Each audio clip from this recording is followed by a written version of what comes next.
اور ابھی یہ جو میرے سے محسن نے بات کی تھی کہ یہ جو کرسیوں کی بات کی تھی،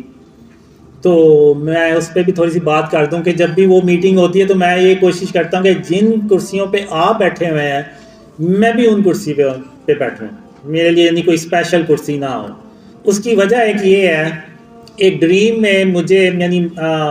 ایسے میٹنگ سی ہوتی ہے، ساری ایک جیسی کرسی ہوتی ہیں، لیکن جو میرے لیے انہوں نے سلیکٹ کی ہوتی ہے وہ ان کرسیوں سے زیادہ لگژری ہوتی ہے، زیادہ اچھی ہوتی ہے۔ تو مجھے یہ کہتے ہیں وہ لوگ کہ آپ اس پہ بیٹھیں، ہم نے آپ کے لیے یہ کرسی رکھی ہے، تو میں اس پہ نہیں بیٹھتا، میں اسی کرسی پہ بیٹھتا ہوں جس پہ باقی بیٹھے ہوتے ہیں۔ تو پھر خواب میں اللہ مجھے کہتا ہے قاسم تیری اسی سادگی کی وجہ سے محمد صلی اللہ علیہ وسلم تیرے خوابوں میں دوڑتے چلے آتے ہیں۔ تو اللہ نے مجھے یہ مثال دے کے تو بتایا، تو اب یہ سن کے مجھے اتنی خوشی ہوئی کہ محمد صلی اللہ علیہ وسلم یعنی خاتم النبیین، یعنی اللہ کے جو آخری رسول ہیں صلی اللہ علیہ وسلم، وہ اگر آپ لوگوں کو پتہ چلے کہ آپ لوگوں کے خوابوں میں وہ دوڑتے چلے آ رہے ہیں اور کس وجہ سے آ رہے ہیں آپ کو یہ بھی اللہ بتا دے،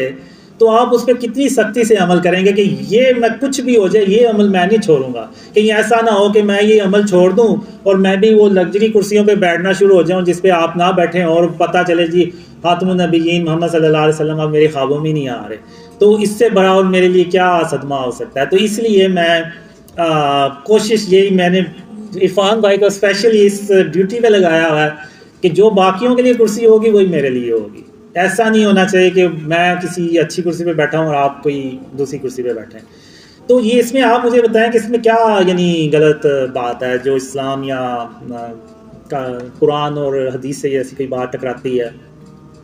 اتنا یعنی آپ کہہ لیں کہ رزق دیکھا ہے کہ لوگ جو ہے نا وہ کوئی ملتا ہی نہیں ہے، کوئی غریب نہیں ملتا، کوئی بھوکا نہیں ملتا، یعنی اس وقت نیکی کیسے کر سکتے ہیں؟ یہ نہیں کر سکتے کہ آپ کسی بھوکے کو کھانا کھلا دیں یا کسی کو صدقہ خیرات دے دیں یا زکوٰۃ دے دیں، نہیں، اس وقت جو میں نے دیکھا ہے نیکی کرنے کے لیے بس یہ ہے کہ آپ نوافل پڑھ لیں، فرض پڑھیں، نماز پڑھیں، روزے رکھیں، بس اسی طریقے سے آپ نیکیاں کما سکتے ہیں۔ وہ پھر بھول جائیں کہ آپ کو کوئی غریب ملے گا یا کوئی بھوکا ملے گا جس کو آپ کھانا کھلا کے تو نیکی کما سکتے ہیں۔ اور یہ تبھی ہو سکتا ہے جب ہم شرک اور اس کی اقسام سے اپنے آپ کو بچائیں، اور جب ہم بچائیں گے اسپیچ کا اختتام کرتا ہوں اس نیت سے، اس دعا سے کہ اللہ ہمیں شرک اور اس کی اقسام سے بچانے کی توفیق عطا فرمائے، کیونکہ اللہ نے قرآن میں بھی ارشاد فرمایا جس نے شرک کیا اس نے گویا اپنی جان پہ ظلم کیا، اور اللہ قیامت کے دن جس کے چاہے گا گناہ بخش دے گا لیکن شرک کبھی معاف نہیں کرے گا۔ تو